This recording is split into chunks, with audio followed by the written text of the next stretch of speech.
Our first guest is a celebrated musician and expert in the realms of electronic music who sold over 15 million copies of his classic album, Oxygène. He's currently preparing to take one of his stunning live shows on his first worldwide stadium tour.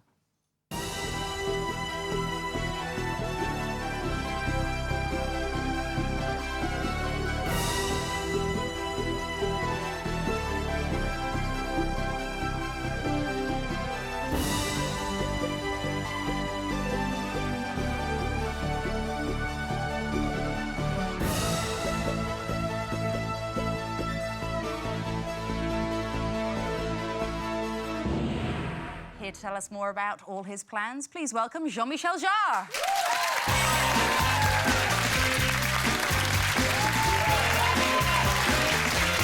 Hello. The French way. Bonjour. Hello. Well, look, we're all showing off. We're all going bonjour. Yeah. That's it, though. I went, hiya.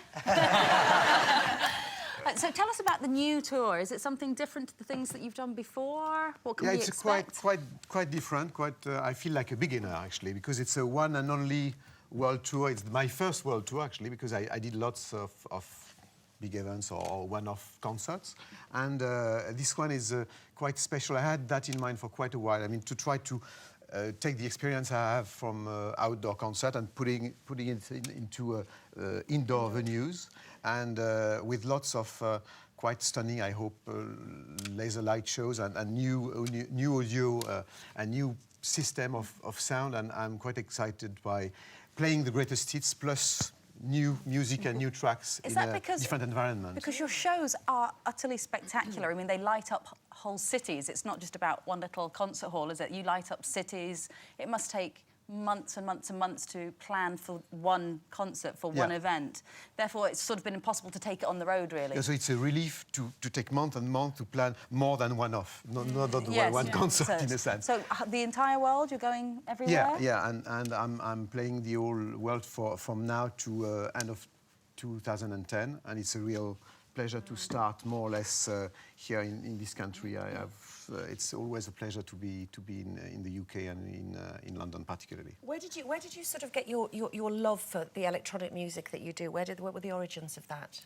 Actually, as a French, I love cooking, and I always thought there is a strong link between electronic music and cooking. It's like cooking frequencies and ingredients and textures and sounds, and actually it's the reverse of the idea that a lot of people have vis-à-vis electronic music, thinking it's robotic and cold and not really human. Actually, I always thought the reverse, that by mixing sounds and frequencies is something that... I mean, when you see a DJ, it's like in his kitchen in front of his oven, I mean, in a sense. Yeah. And I always like that. And also the idea of considering and approaching music more in terms of sounds than just notes is also something that actually now is totally common. It became common. It's the way of doing music these days, actually. Do you know something? I actually don't care what you're saying. I'm just listening to your accent, just like that.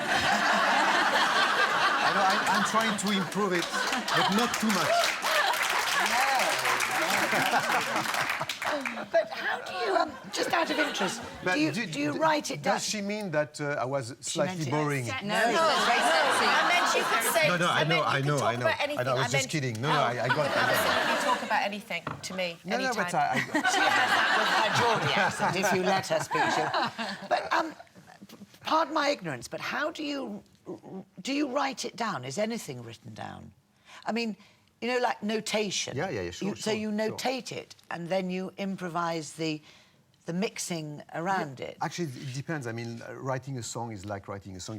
You can use write the song on a piano or on a synthesizer, or by writing some notes on a piece of music. You don't improvise at night. I understand what you're saying by I mean, the actual manufacturing or doing it is more on the instruments and the kind of dialogue between the instruments, and you know, it's quite close to I mean, playing with the guitar or with the violin, it's just a different instrument, that's all. But light is a very important part of your shows as well, isn't it? The lasers and the light displays as well, which is a completely different expertise than music. So you've had to become... Yeah, actually, I was hesitating between painting and music, so it's maybe because of that. But also, I always thought that electronic music maybe would require also in a performance something.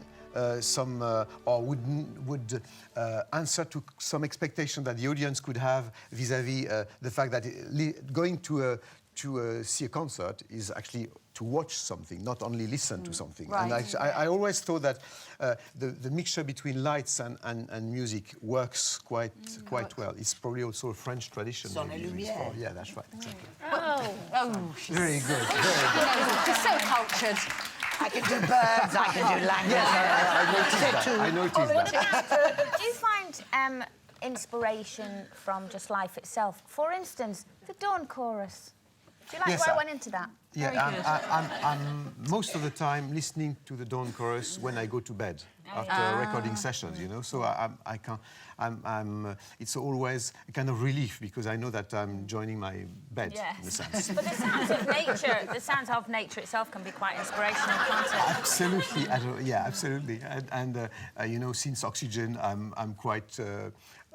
Actually, my music has always been, in my opinion, linked to not outer space, but more kind of the space around us and music. I always felt that kind of impressionistic, Right. yes, You approach sort of likened of your music. music to almost the painting of like Jackson Pollock or something. Yeah, It's sort of, yeah. Well, exactly. and you play to millions, don't you? It's not just a case of a little Yes, concert hall, wasn't it? exactly. In Russia, 3.5 million people. Yeah, but you know, I was not.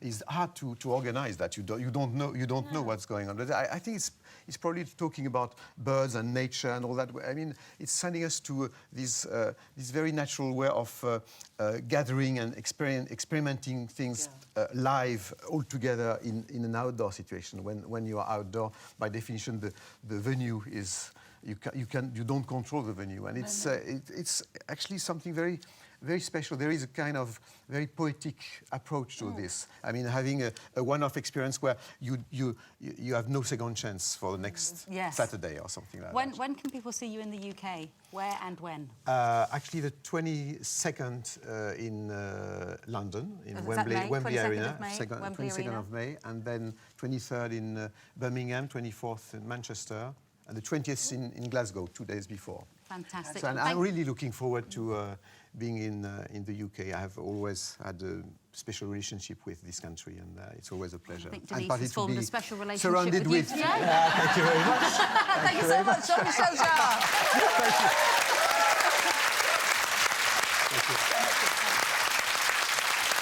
Still lots more to come with Nina Wadia. We'll be popping by and we'll be asking if mums should spend their me time responsibly. We'll be back before you know it. Thank you.